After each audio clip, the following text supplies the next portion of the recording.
नमस्कार दोस्तों, मैं डॉक्टर संजय सर वेलकम करते हैं आपका अनअकैडमी यूपीएससी हिंदी चैनल पर। बच्चों, आज की जो क्लास है वो आदिगुरु शंकराचार्य के बारे में है, जो एक बहुत ही प्रकांड विद्वान व्यक्ति थे, लेकिन बड़ी कम उम्र उन्होंने भारत की धरती पर बिताया। और लेकिन उस कम उम्र में भी उन्होंने जो योगदान भारतीय दर्शन और समाज को दिया वो अतुलनीय योगदान है, जो आपकी शिक्षा के लिए भी बेहद जरूरी है। और यहाँ से इनसे प्रश्न भी पूछा जाता है।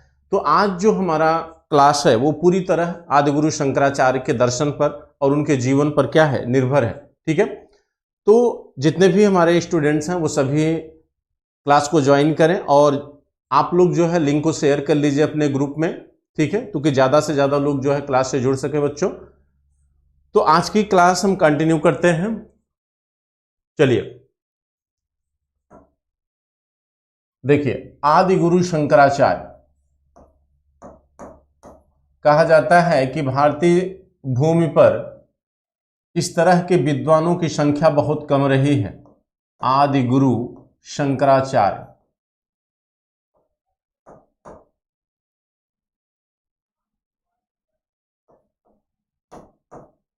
आदिगुरु शंकराचार्य, ठीक है। इन्हें हम अद्वैत वेदांती कहते हैं। इन्हें क्या कहा जाता है? अद्वैत वेदांती। क्यों कहते हैं उसकी चर्चा अभी हम करेंगे। ठीक है, लेकिन कहा जाता है प्रथम अद्वैत वेदांती शंकराचार्य नहीं थे। प्रथम अद्वैत वेदांती, प्रथम अद्वैत वेदांती, प्रथम अद्वैत वेदांती गुरु गौड़पादाचार्य थे।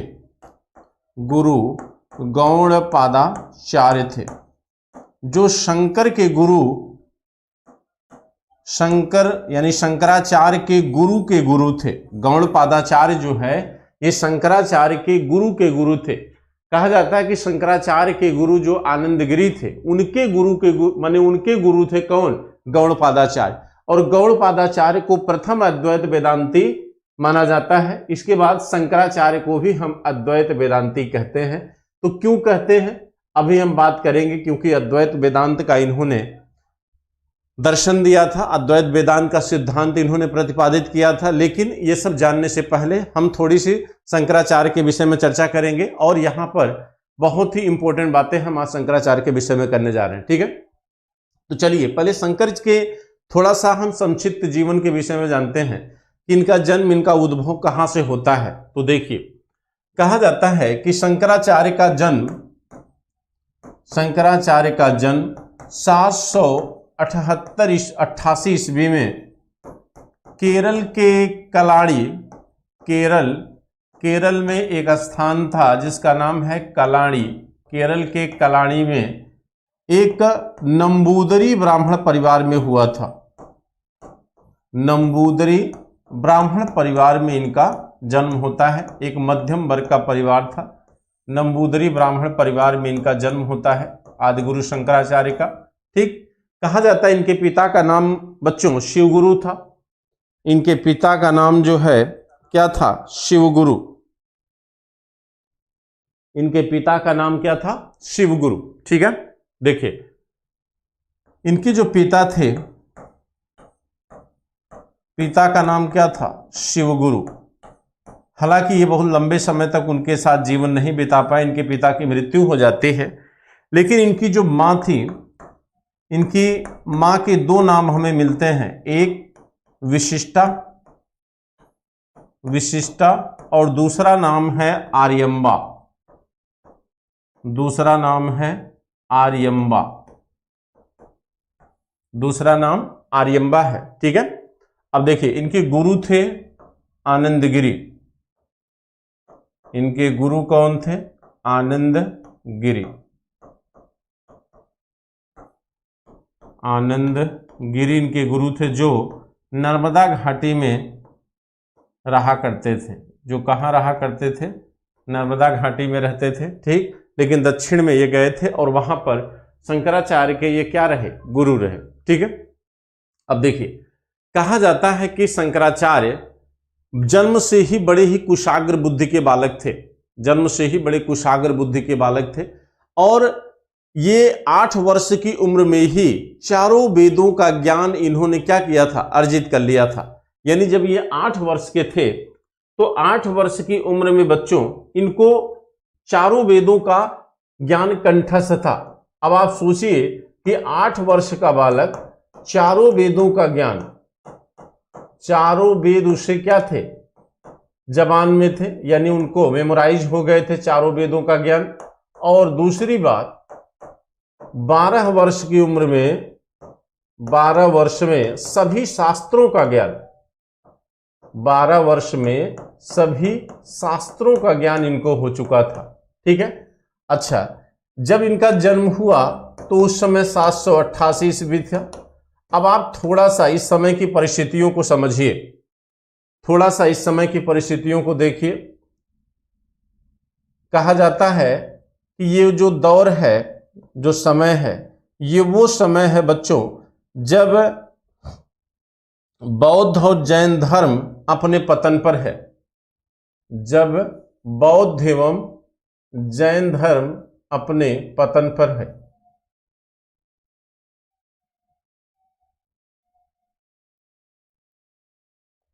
जब बौद्ध एवं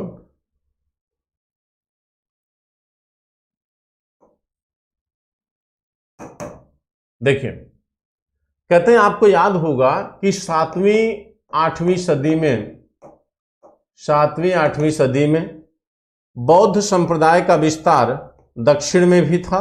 ये पूरा बंगाल बौद्धों से, बौद्ध संप्रदाय से प्रभावित था, क्योंकि यहाँ पर पाल वंश था और पाल जो है पूरी तरह क्या थे, बौद्धिस्ट थे।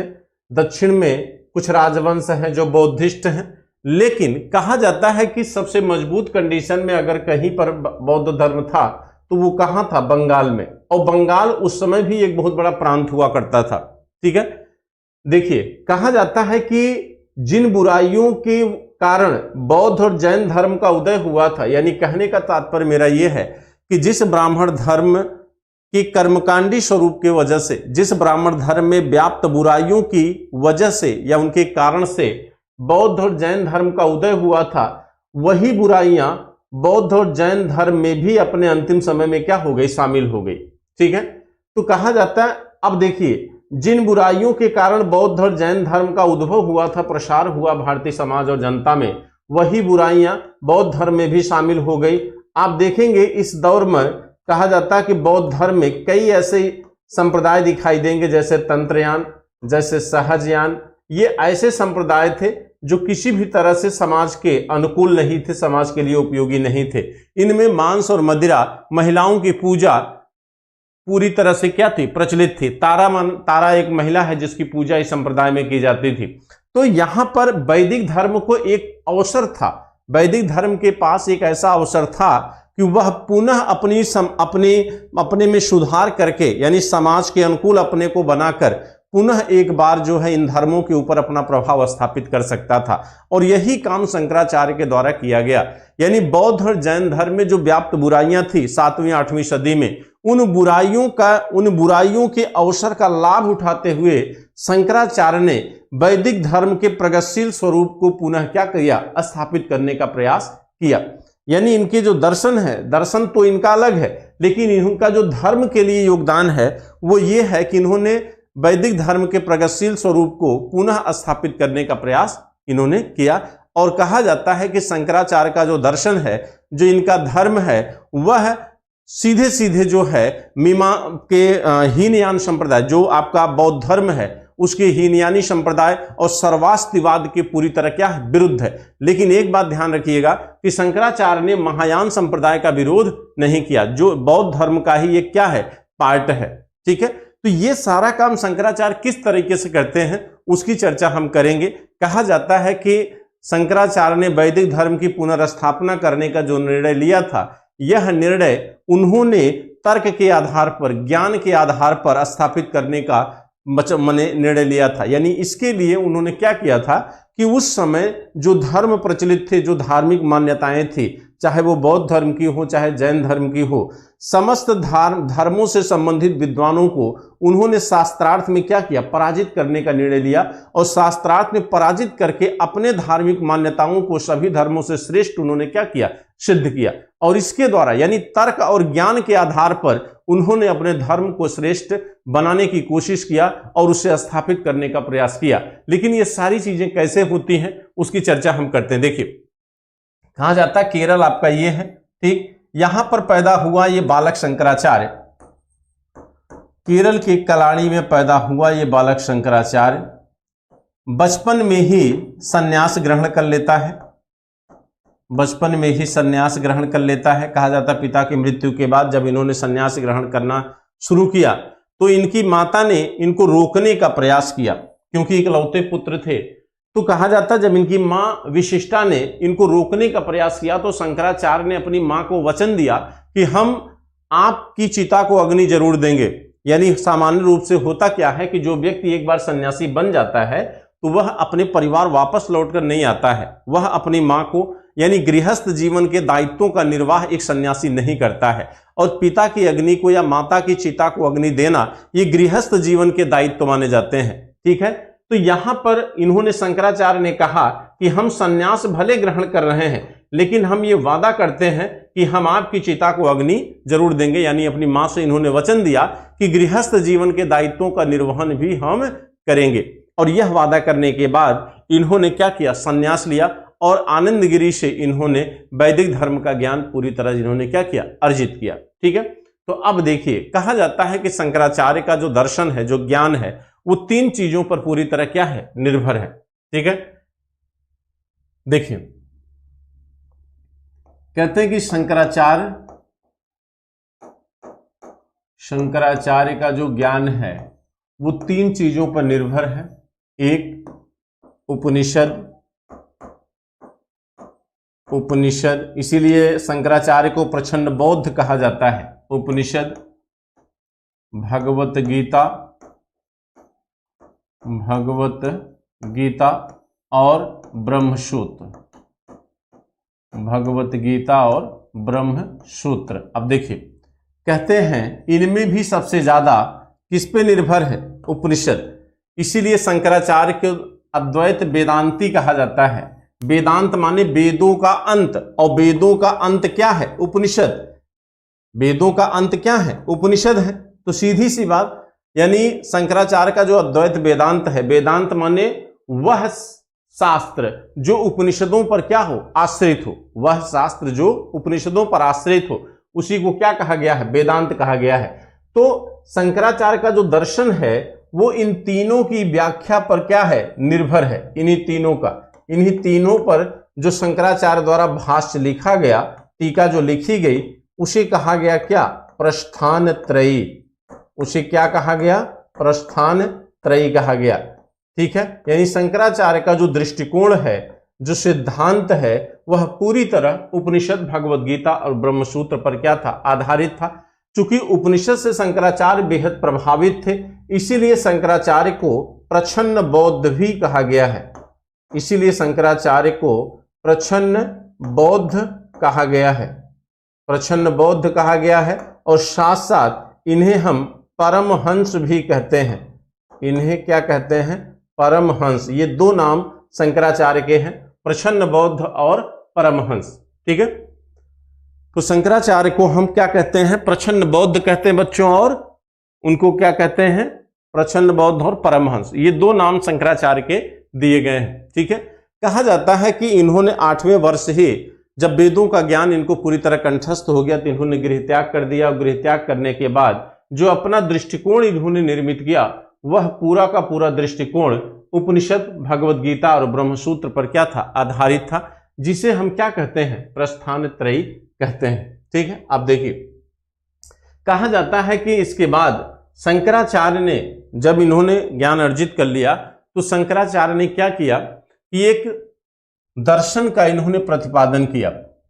इनका जो दार्शनिक सिद्धांत है वो क्या है, इनका दार्शनिक सिद्धांत क्या है, देखिए इनका दार्शनिक सिद्धांत है अद्वैत वेदांत। इनका दार्शनिक सिद्धांत है अद्वैत वेदांत। अद्वैत, अद्वैत माने जहां द्वैत न हो, जहां द्वैत न हो। अद्वैत माने जहां द्वैत न हो। अब देखिए ध्यान समझिएगा, ये दर्शन है, बहुत ही ध्यान समझिएगा। अद्वैत वेदांत, अद्वैत माने जहां द्वैत न हो, जहां द्वैत न हो माने जहां दो चीजें न हो। भाई दो चीजें होंगी तभी तो द्वैत होगा, दो चीजें होगी तभी द्वैत होगा।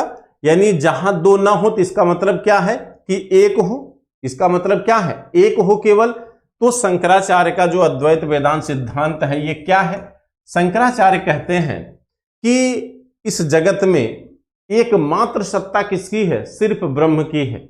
ब्रह्म ही एकमात्र क्या है? सत्य है। यानी केवल अगर कुछ सत्य है तो वो क्या है? ब्रह्म है। बाकी सब जो भी है, चाहे वो जगत है, ये सृष्टि है, जो भी हमें दिखता है, ये सब क्या है? भ्रम है, अध्यास है, माया है। ये चीजें सच नहीं है। अगर कोई चीज सच है तो वो क्या है? वो ब्रह्म है। अब इस चीज को आप कैसे समझेंगे? बात समझिएगा, ध्यान दीजिएगा, बहुत ही महत्वपूर्ण चीज आपको बता रहा हूं बच्चों, गौर से समझिएगा इसको कि अद्वैत वेदांत शंकराचार्य का क्या है। और थोड़ा सा कम से कम लाइव आप लोग संख्या बढ़ाइए अपनी जो है।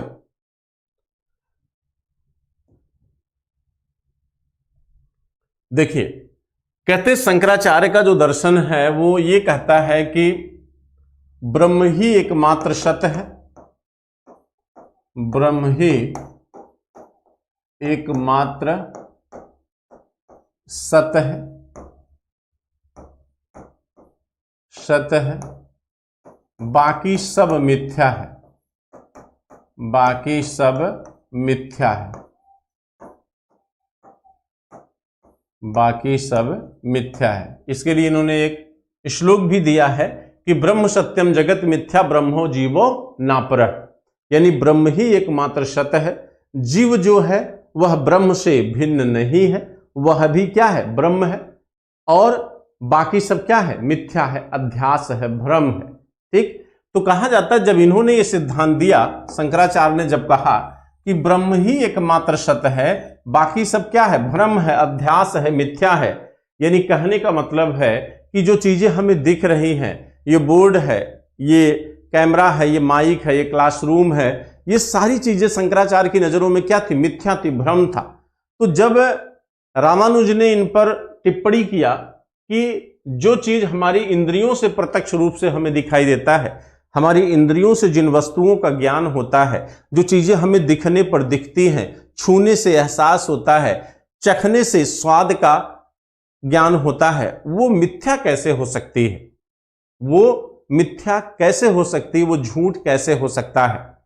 तो शंकराचार्य ने इसका आंसर दिया था। उन्होंने कहा कि जिस तरह जब हम अंधेरे में चलते हैं तो अगर कोई रस्सी गिरी हुई है, अगर रास्ते में कोई रस्सी पड़ी है तो हम उस रस्सी को सर्प समझ लेते हैं, हम उस रस्सी को कुछ समय के लिए क्या करते हैं? सर्प समझ लेते हैं। यानी उस रस्सी में सर्प रूपी ज्ञान को हम अधिरोपित कर देते हैं, और ऐसा हम अज्ञानतावश करते हैं। ऐसा हम क्यों करते हैं? अज्ञानतावश करते हैं।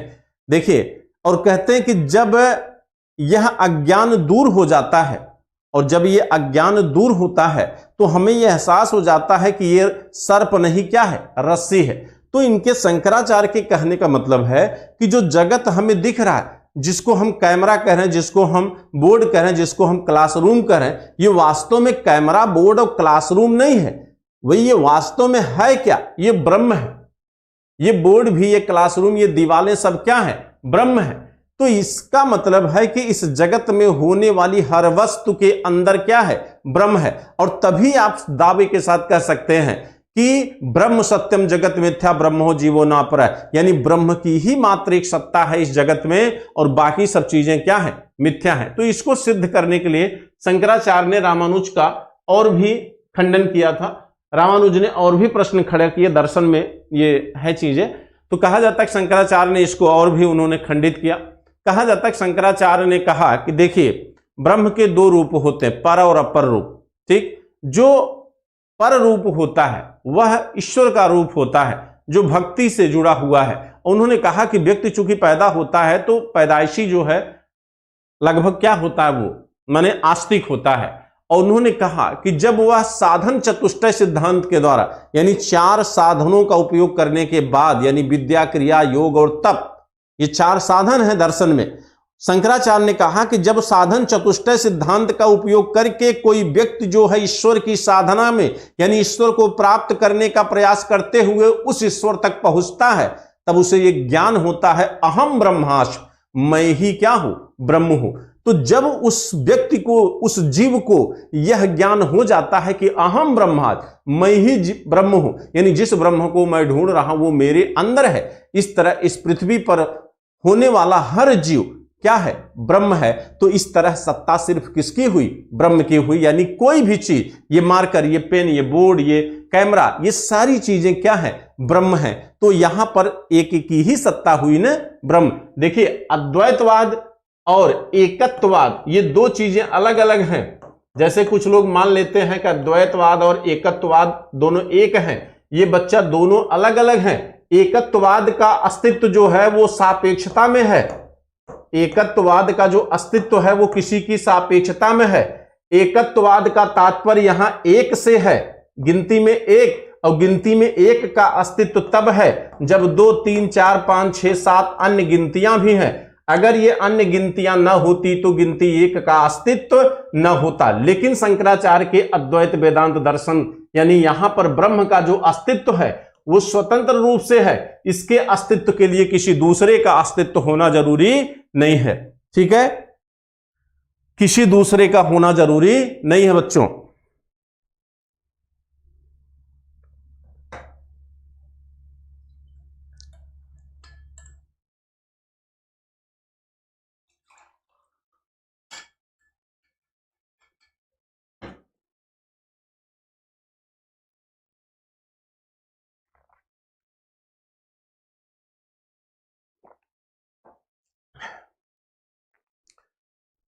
अब देखिए, हमने कहा, देखिए यहां पर थोड़ा सा मुझे लगता है स्पीड हमने कर दिया।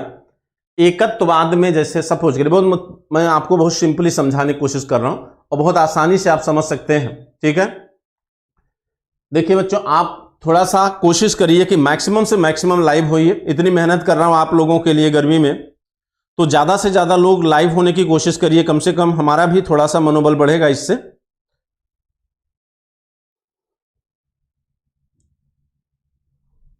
चलिए, हमने कहा कि देखिए, जैसे एकत्ववाद की बात समझिए। एकत्ववाद क्या है? एकत्ववाद और अद्वैतवाद।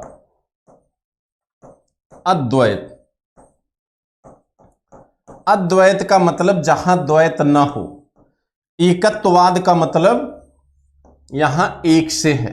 ठीक है, जैसे मान लीजिए, अगर सपोज करिए, एक सिंपल सा एग्जांपल मैं आपको बताता हूं। सपोज करिए कि इस पृथ्वी पर केवल मैं पैदा होता। अगर इस पूरे जगत में, इस पृथ्वी पर केवल मैं पैदा होता, तो क्या मेरी पहचान के लिए मेरे नामकरण की जरूरत होती? नहीं होती। अगर मैं अकेला पैदा हुआ होता इस जगत में, इस पृथ्वी पर, तो मेरे नाम की पहचान, मेरे नामकरण की जरूरत ना होती, क्योंकि नाम जो होता वो व्यक्ति की पहचान से जुड़ा होता है।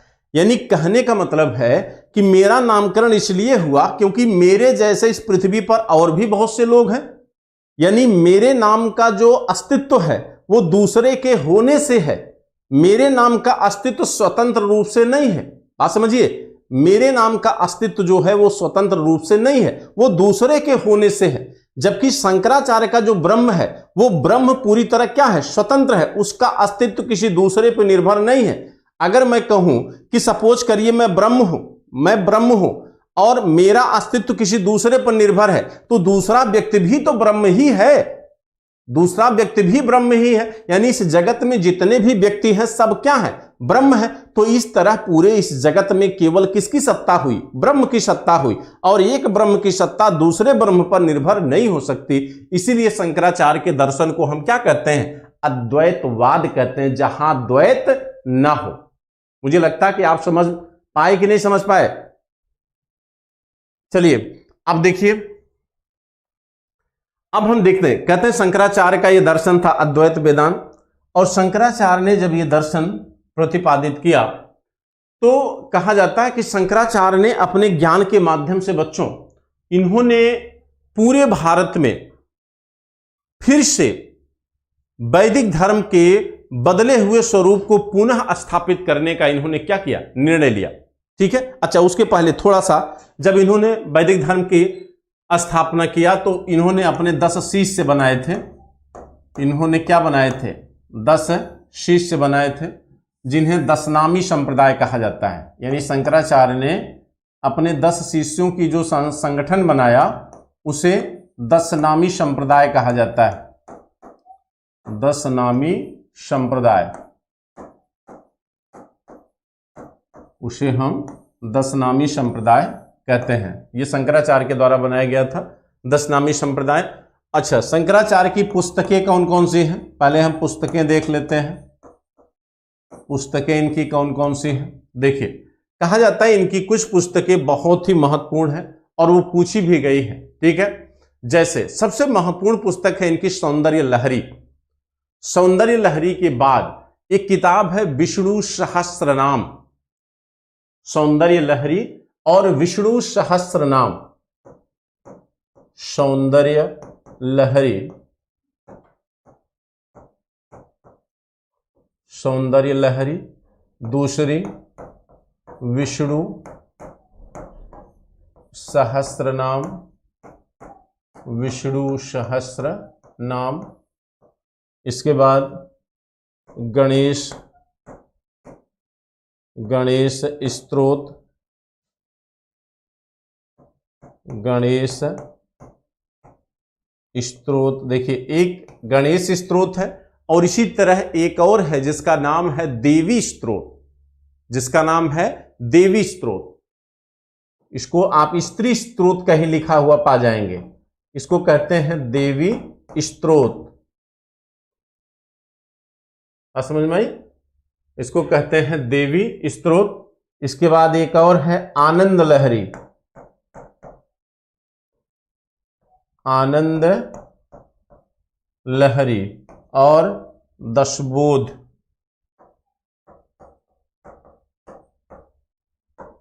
ये शंकराचार्य की क्या है? किताबें। ठीक है। लास्ट किताब इनकी 10 श्लोक है।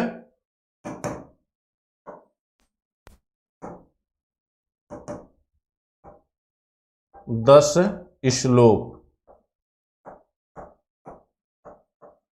ये शंकराचार्य की पुस्तक है। इसको नोट कर लीजिए। सौंदर्य लहरी, विष्णु सहस्त्रनाम, गणेश स्तोत्र, देवी स्तोत्र, आनंद लहरी और 10 श्लोक, ये शंकराचार्य की महत्वपूर्ण क्या है? पुस्तकें हैं। अब हम बात करेंगे, देखिए, कि क्या शंकराचार्य ने भारतीय राष्ट्रवाद को बढ़ावा दिया था। जैसे कहा जाता है कि भारत में राष्ट्रवाद की संकल्पना 19वीं सदी की देन है। राष्ट्रवाद एक आधुनिक विचारधारा है। लेकिन अगर आपसे कहा जाए कि क्या प्राचीन भारत या मध्य भारत में ऐसे कोई भी लक्षण हमको दिखाई देते हैं जिनसे हम ये कह सकें कि प्राचीन भारत में भी राष्ट्रवाद था, वैचारिक रूप से न सही भौगोलिक रूप से देखा जा सकता है। ठीक। और अगर हम भौगोलिक तौर पर देखें तो बहुत सारे ऐसे प्रमाण हमको दिखाई देते हैं जहां पर हम राष्ट्रवाद को कहीं न कहीं ढूंढ सकते हैं। अब वो चीज हम शंकराचार्य के दर्शन में भी देखेंगे कि क्या शंकराचार्य ने अपने धर्म के द्वारा भारतीय राष्ट्रवाद को मजबूत करने का, या अखंड भारत को मजबूत करने का, या भारतीय राष्ट्रीय एकता को मजबूत करने का प्रयास किया। कहा जाता है कि शंकराचार्य ने अगर यह प्रयास किया कि हम पूरे भारत में वैदिक धर्म का प्रसार करें और पूरे समस्त भारत पर वैदिक धर्म की स्थापना करें, तो उनका यह प्रयास जो है कहीं न कहीं राष्ट्रीयता के नजदीक है। क्योंकि एक धर्म के द्वारा अगर पूरा भारत का भौगोलिक क्षेत्र प्रभावित होता तो हम धर्म के आधार पर राष्ट्रीयता की स्थापना को एक नजरिए से देख सकते थे। और यही प्रयास शंकराचार्य ने अपने दर्शन के द्वारा करने का प्रयास किया। और इन्होंने घूम घूम कर पदयात्रा के माध्यम से पूरे भारत में जितने भी अन्य धर्मों के प्रकांड विद्वान थे सबको शास्त्रार्थ विद्या के द्वारा पराजित करने का इन्होंने क्या किया था, निर्णय लिया था और इन्होंने पराजित करने का प्रयास किया। और इस क्रम में अपने धर्म के प्रसार के लिए इन्होंने भारत के चारों दिशाओं में पीठों की इन्होंने क्या किया, स्थापना किया। तो कौन कौन सी पीठ इन्होंने कहां कहां स्थापित किया था उसका नक्शा आप देखिए।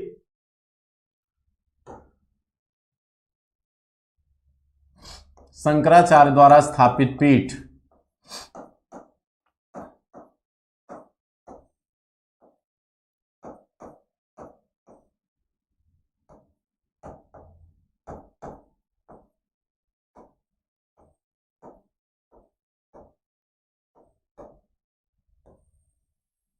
शंकराचार्य द्वारा स्थापित पीठ,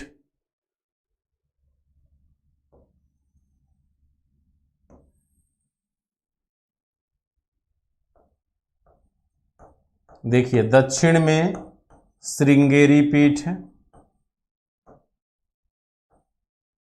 दक्षिण में श्रृंगेरी पीठ है और ये वर्तमान में कहाँ है, मैसूर।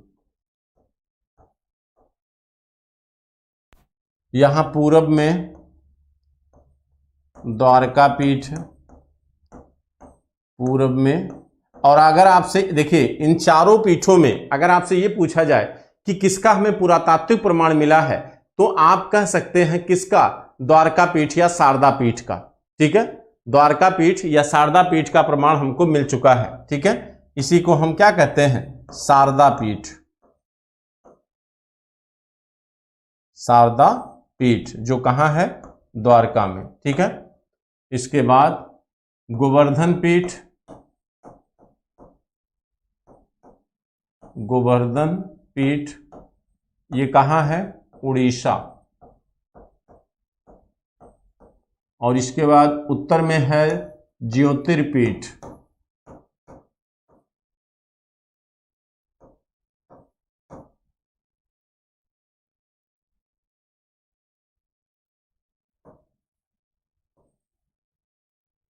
ये आपके बद्री केदारनाथ में,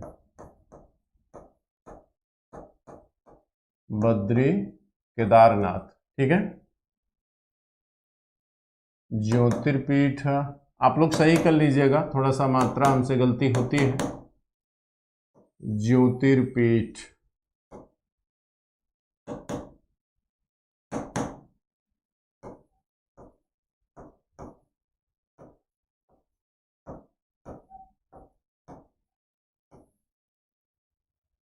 ठीक है, ये चार पीठें हैं शंकराचार्य के द्वारा जो स्थापित की गई। अब देखिए अगर आप इन पीठों के आधार पर देखिए तो लगभग आपको पूरा उत्तर भारत आपको दिखाई दे रहा है, यानी सॉरी लगभग पूरा भारत जो है भौगोलिक रूप से कहीं न कहीं एक दिखाई दे रहा है कि नहीं, यानी कहीं न कहीं शंकराचार्य ने पीठों की स्थापना के द्वारा समस्त भारत के भौगोलिक क्षेत्र को एकबद्ध करने का प्रयास किया।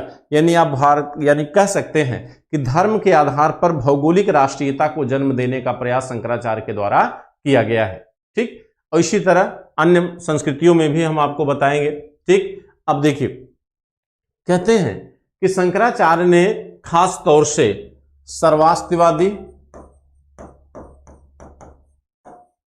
शैवास्तिवादी और हीनयान संप्रदाय के लोगों को इन्होंने, क्योंकि इसी धर्म का वर्चस्व उस समय था भी, इसलिए इसी विचारधारा के लोगों को उन्होंने शास्त्रार्थ के द्वारा पराजित करने का निर्णय लिया और इनके ऊपर वैदिक संस्कृति के प्रभाव को स्थापित करने का उन्होंने क्या किया, निश्चय किया। ठीक, कहा जाता है कि शंकराचार्य ने पदयात्रा के माध्यम से पूरे भारत में उन्होंने घूम घूम कर शास्त्रार्थ करने की एक परंपरा को जन्म दिया था। कहा जाता है कि वो जब प्रयाग में पहुंचे, प्रयागराज की धरती पर जब वो आए इलाहाबाद में, तो उस समय कुमारिल भट्ट वैदिक धर्म के कर्मकांडी स्वरूप के अंतिम विद्वान माने जाते हैं। यानी वह वैदिक धर्म जो उत्तर वैदिक काल का है, जो कर्मकांडी वैदिक धर्म था, उस कर्मकांडी वैदिक धर्म के अंतिम विद्वान माने जाते हैं। कौन, कुमारिल भट्ट। ये मोस्ट इंपॉर्टेंट, इसको नोट कर लीजिएगा, कुमारिल भट्ट। कहा जाता है शंकराचार्य जब प्रयागराज आए तो कुमारिल भट्ट उस समय मरणासन्न अवस्था में थे, यानी बुजुर्ग हो चुके थे और चारपाई पे पड़े हुए थे। यहां पर शंकराचार्य ने कुमारिल भट्ट को शास्त्रार्थ में क्या किया, पराजित कर दिया। यहां पर इन्होंने शास्त्रार्थ में कुमारिल भट्ट को पराजित किया। लेकिन कुमारिल भट्ट ने शंकराचार्य से कहा कि आप अगर विद्वान बनते हैं तो हमारे शिष्य मंडन मिश्र को पराजित करिए, जो उस समय कहां थे, वाराणसी में। और वाराणसी में जो मंडन मिश्र थे प्रकांड विद्वान थे। मंडन मिश्र की पत्नी थी भारती। मंडन मिश्र की पत्नी का नाम था भारती। कहा जाता है कि शंकराचार्य जब यहां पर आए मंडन मिश्र के पास, तो मंडन मिश्र से शंकराचार्य ने शास्त्रार्थ लड़ने की यानी शास्त्रार्थ करने की इच्छा व्यक्त किया। तो जब शंकराचार्य ने मंडन मिश्र से शास्त्रार्थ करने की इच्छा व्यक्त किया तो वहां पर यह समस्या उभर के आई कि आखिर दोनों के बीच होने वाले शास्त्रार्थ में हार और जीत का निर्णय कौन करेगा। तो कहा जाता है कि शंकराचार्य ने हार और जीत के निर्णय का दायित्व तो किस पे दिया, भारती पे। और दोनों के बीच यानी मंडन मिश्र और शंकराचार्य के बीच शास्त्रार्थ क्या होता है, शुरू होता है। और भारती ने 2 माला बनाकर दोनों को गले में डाल दिया और यह हुआ कि जिसकी माला पहले सूखेगी वो हारा हुआ माना जाएगा। कहा जाता है कि शंकराचार्य एक विद्वान व्यक्ति थे। शंकराचार्य ने मंडन मिश्र को पराजित करना शुरू किया शास्त्रार्थ में, और मंडन मिश्र की माला क्या हुई, सूख गई। तो कहा जाता है कि शंकराचार्य ने भारती से निर्णय के लिए कहा कि आप निर्णय सुनाइए कि आखिर किसकी हार किसकी जीत हुई। तो भारती ने कहा कि शास्त्रार्थ अभी पूरा नहीं हुआ है, अभी मंडन मिश्र की हार नहीं हुई है, मैं उनकी अर्धांगिनी हूं, अगर आप मुझे पराजित कर दें तो ये हार हम क्या करेंगे, स्वीकार कर लेंगे और ये मान लिया जाएगा कि मंडन मिश्र शास्त्रार्थ में क्या हुए, हार गए। तो कहा जाता है कि मंडन मिश्र के बाद उनकी पत्नी भारती ने शास्त्रार्थ में क्या किया, बैठी। और भारती ये जानती थी कि शंकराचार्य अविवाहित व्यक्ति हैं। उसने शंकराचार्य से विवाहोपरांत यानी विवाह के उपरांत के 5 प्रश्न उसने किए, जिस पर शंकराचार्य क्या हो गए, मौन रह गए और शंकराचार्य की यहां क्या हो जाती, पराजय हो जाती है। लेकिन शंकराचार्य एक जिद्दी ब्राह्मण थे, क्योंकि विद्वता जो होती है वो कहीं न कहीं हठ को पैदा करती है।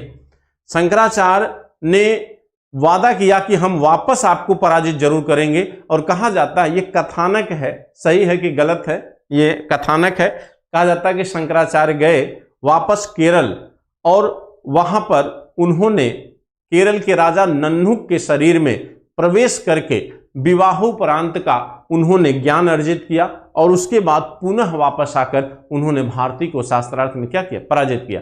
तो इस तरह शंकराचार्य ने कहीं न कहीं अपने ज्ञान के माध्यम से पूरे भारत में अपना एक अखंड प्रभाव स्थापित करने का प्रयास किया और उनका यह अतुलनीय जो योगदान रहा है वह अविस्मरणीय है, वो आज भी उनके महत्व को बनाए हुआ है।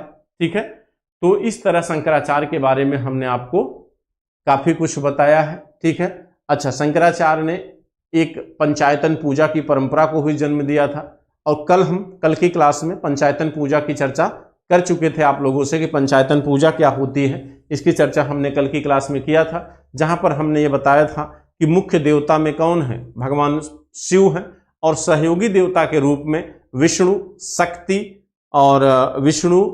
शक्ति, गणेश और ब्रह्मा। विष्णु, शक्ति, गणेश और ब्रह्मा, ये 4 जो है सहयोगी देवता हैं और इन 5 देवताओं को मिलाकर हम पंचायतन पूजा कहते हैं। और इनकी पूजा के लिए जो मंदिर बनाए गए उन्हें पंचायतन शैली का मंदिर कहते हैं। उन्हें क्या कहते हैं, पंचायतन शैली का मंदिर कहते हैं। ठीक है, तो ये बात रही आपके शंकराचार्य के विषय में। ठीक है, अब हम आगे चर्चा करेंगे कि शैव धर्म के संप्रदाय मुख्य जो आपके परीक्षा से संबंधित हैं, जो पूछे जाते हैं, उन संप्रदायों की चर्चा हम करेंगे। ठीक है,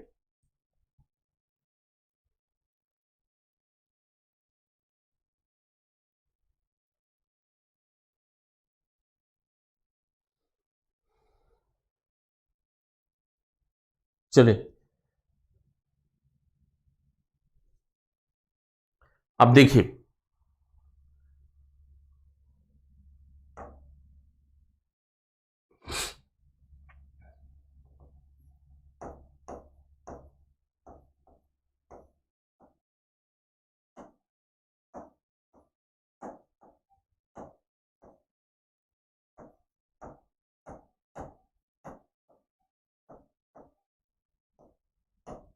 शैव धर्म के संप्रदाय। ठीक है, तो हम मुख्य मुख्य संप्रदायों की बात करेंगे जो आपकी परीक्षा से जुड़े हुए हैं, जहां से प्रश्न आता है। ठीक है, तो शैव धर्म का सबसे जो प्राचीन संप्रदाय है वो आपका पाशुपत संप्रदाय है। सबसे प्राचीन संप्रदाय कौन सा है? पाशुपत संप्रदाय। पाशुपत संप्रदाय ये सबसे प्राचीन संप्रदाय माना जाता है। पाशुपत संप्रदाय सबसे प्राचीन संप्रदाय है। ये आपका द्वितीय बीसी का है। कब का है ये द्वितीय बीसी का है। इसका जो प्रवर्तक है, इसके जो प्रवर्तक हैं उनका नाम है लकुलिश। उनका नाम है लकुलिश। देखिए, कहा जाता है कि भगवान शंकर के बारे में एक पुराण है कर्म पुराण। कहा जाता है इस कर्म पुराण में भगवान शंकर के 28 अवतारों का उल्लेख किया गया है। भगवान शंकर के 28 अवतारों का उल्लेख किया गया है। और लकुलिश जो कहाँ का रहने वाला है?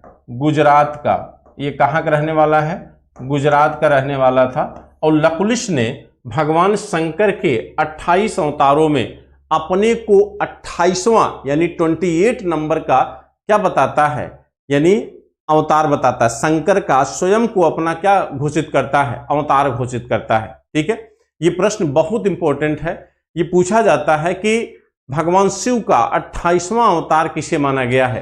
तो भगवान शिव का 28वां अवतार जो है ये लकुलिश को माना गया, जो गुजरात के कायावरोहण, यह स्थान भी नोट कर लीजिएगा, कायावरोहण, यहीं पर यह पैदा हुआ था, कायावरोहण में। ठीक है, ये 28वां अवतार माना जाता है।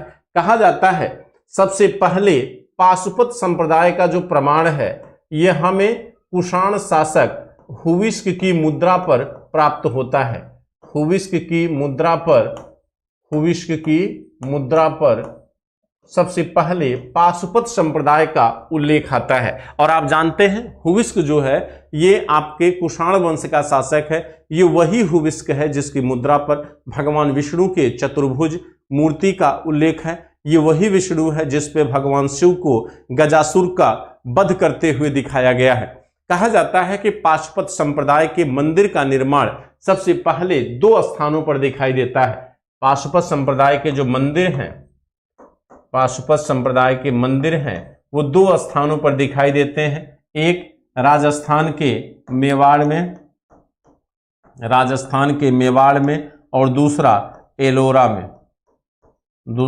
एलोरा में। ठीक है, चूंकि आप जानते हैं एलोरा शैव धर्म से जुड़ा हुआ मंदिर है। ठीक, तो आपके पाशुपत संप्रदाय के 2 मंदिर आपको भारत में दिखाई देते हैं। ये नोट कर लीजिएगा, मोस्ट इंपोर्टेंट है। ये आपको कहां पर दिखाई देता है? मेवाड़ में। और मंदिर मेवाड़ कहां है?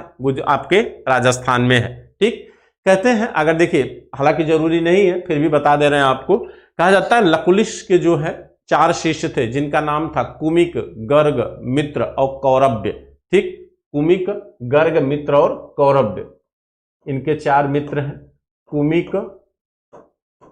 गर्ग, मित्र और कौरव्य, ये 4 इनके क्या थे? शिष्य थे। मित्र नहीं, शिष्य थे। ठीक है, वैसे इनके नाम की जरूरत नहीं है, ज्यादा कठिनाई में जाने की जरूरत नहीं है, आप काम भर कर नोट कर लीजिए। ठीक है, इसको आप बना लीजिए।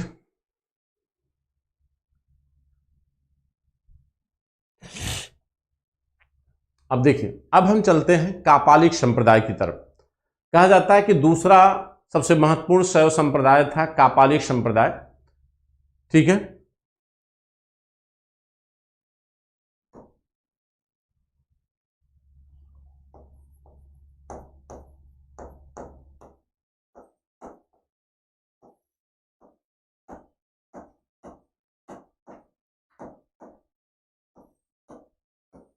कापालिक संप्रदाय।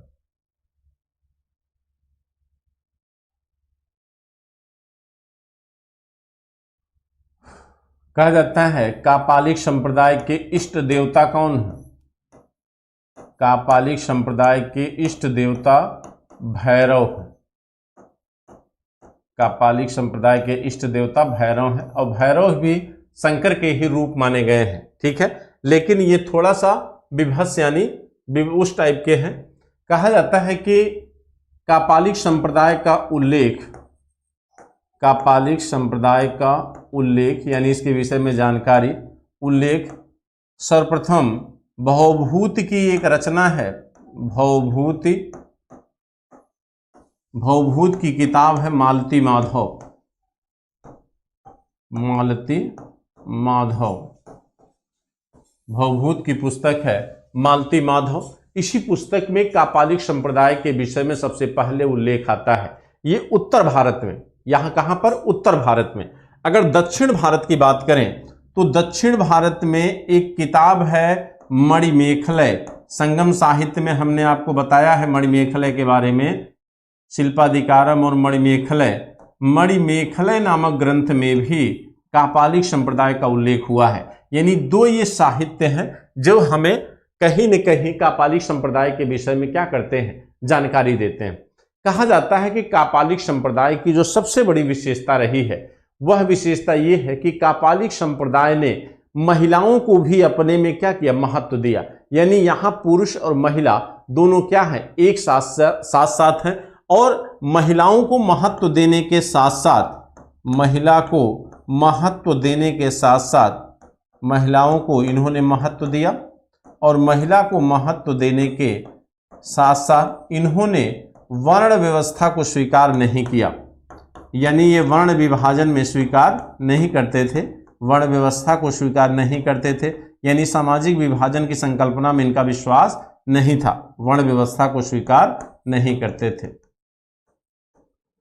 और कहा जाता है ये कठोरतम नियमों का पालन करते थे। कठोरतम नियमों का पालन का मतलब है, कहा जाता भगवान शंकर के भैरव रूप की संकल्पना की पूजा की जाती थी इनमें। उसका कारण है, कहा जाता है कि जब आप भैरव रूप की संकल्पना की पूजा करेंगे तो वैसे ही आपकी मान्यताएं भी होंगी। तो कहा जाता है कि ये उपयोग क्या करते थे, कपाल, कपाल माने होता खोपड़ी, कपाल मतलब खोपड़ी। किसी माने आप देखेंगे कि इनके गले में क्या होती थी, खोपड़ियां होती थी। कपाल, भस्म, यानी जब दाह संस्कार किया जाता है तो जो जला हुआ पोर्शन होता है उसको शरीर में ये लोग क्या करते, लेप लगाए रखते थे। तो कपाल, भस्म, भोजन में मांस का उपयोग करते थे, शराब का उपयोग करते थे। तो ये इनकी विशेषताएं थे। इनके माने ये दैनिक जीवन में कपाल, भस्म, मांस, भोजन में मांस और पीने में सुरापान, इन चीजों का उपयोग करते थे। ये चीज थोड़ा सा आप लोग ध्यान दीजिएगा, पूछा जाता है कि किस संप्रदाय के लोग जो है कपाल, भस्म, मांस, सुरापान आदि चीजों का उपयोग करते थे। तो कापालिक संप्रदाय के लोग करते थे। ठीक है, ये आपका हो गया। अब अगला संप्रदाय है आपका लिंगायत संप्रदाय। अगला संप्रदाय है लिंगायत संप्रदाय, जिसे वीरशैव संप्रदाय भी कहा जाता है, जिसे जंगम संप्रदाय भी कहा जाता है। अगला है तीसरा यानी थर्ड है आपका लिंगायत संप्रदाय।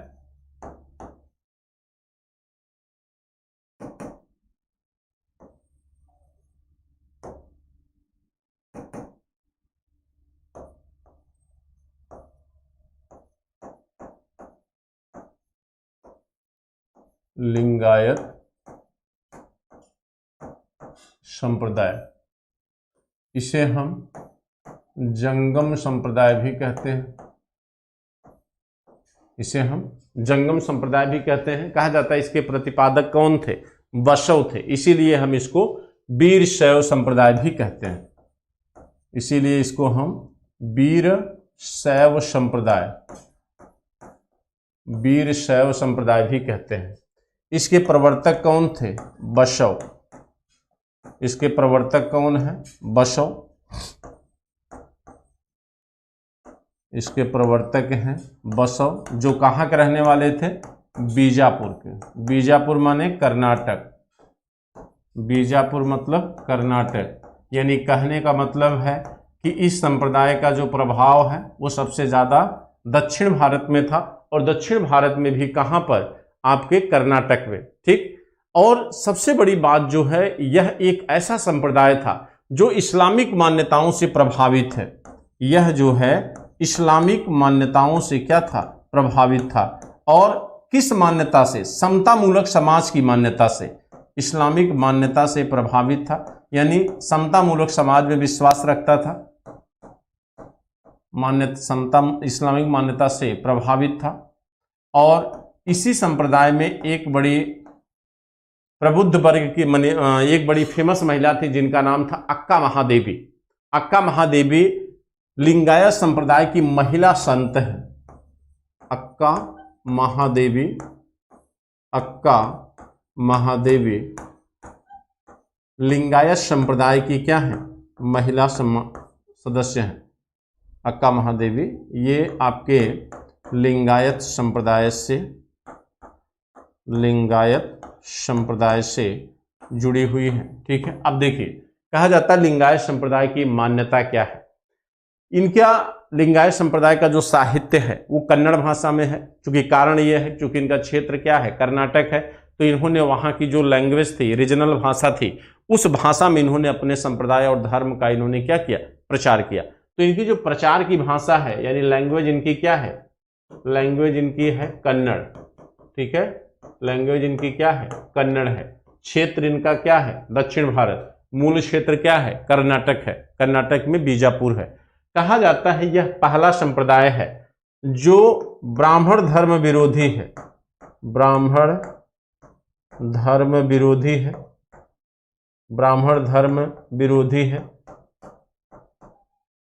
मूर्ति पूजा का विरोधी है, मूर्ति पूजा, मूर्ति पूजा, वर्ण व्यवस्था,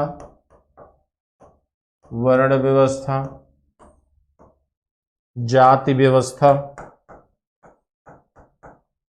यह इन मान्यताओं में विश्वास नहीं करता है। यानी ऐसी मान्यताएं जो समाज का विभाजन करती हैं उन मान्यताओं में यह विश्वास नहीं करता है, इसीलिए इसे इस्लामिक मान्यता से प्रभावित माना जाता है। ठीक है, तो ये आपका लिंगायत संप्रदाय है, इसकी मान्यताओं को आप ध्यान से नोट कर लीजिए। ठीक है, आगे चले। आपका एक छोटा सा लास्ट संप्रदाय है जिसको आप कहते हैं नाथ संप्रदाय। ठीक है, जिसके योगी बाबा हैं, उत्तर प्रदेश के मुख्यमंत्री। नाथ संप्रदाय,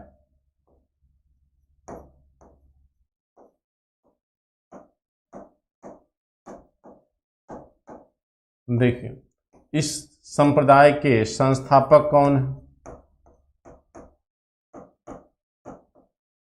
इसके संस्थापक हैं मतेंद्र नाथ, मतेंद्र नाथ। ठीक है, बाद में 11वीं सदी में, 11वीं सदी में इससे जुड़ गए कौन, बाबा गोरखनाथ। 11वीं सदी में इसका नेतृत्व आ गया किसके हाथ में, बाबा गोरखनाथ के हाथ में। और कहा जाता है कि प्रारंभ में जो इसका केंद्र था, प्रारंभ में इसका केंद्र कहाँ था, पेशावर। प्रारंभ में इसका केंद्र कहाँ है, पेशावर, लेकिन इनके समय केंद्र कहाँ हुआ, गोरखपुर। और आज भी आप चले जाएंगे तो गोरखपुर में एक मंदिर है जहाँ पर खिचड़ी चढ़ाई जाती है, और देखेंगे कि बहुत सारे बड़ी मात्रा में वहाँ पर खिचड़ी का क्या किया जाता है, दान किया जाता है। ठीक है, और ये नाथ संप्रदाय के जो लोग हैं ये हठ योग में विश्वास रखते हैं। इनका जो विश्वास है वो किसमें है, ये हठ योगी माने जाते हैं।